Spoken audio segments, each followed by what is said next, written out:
અત્યારે આમ આમ આમ કોક મરી જાય ને તો 3 દીમાં 4 દીમાં મજા ગોટો વાળી દે. ટાઈમ જ નથી. લગ્ન આવે છે ને પૂછડું આવે છે ને પછી એ વિયા ગયા પછી 6 મહિના 12 મહિના પછી પિતૃ ગોતવા નીકળે. અમને પિતૃ નડે છે.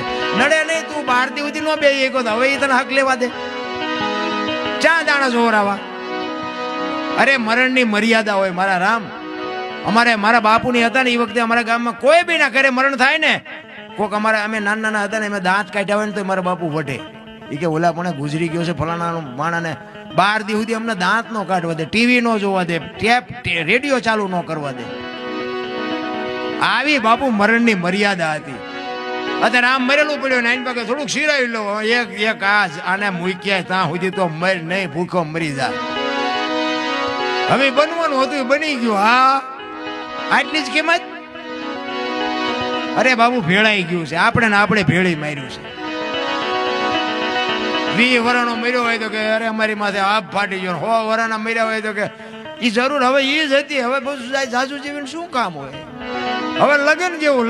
હા તારે ખૂણો ખાલી થયો ને કે હા એને કોથળો કરી નાખ્યો તઈ તું ગાડીઓ લઈને ફરસ. એની કોઈ કિંમત જ નથી.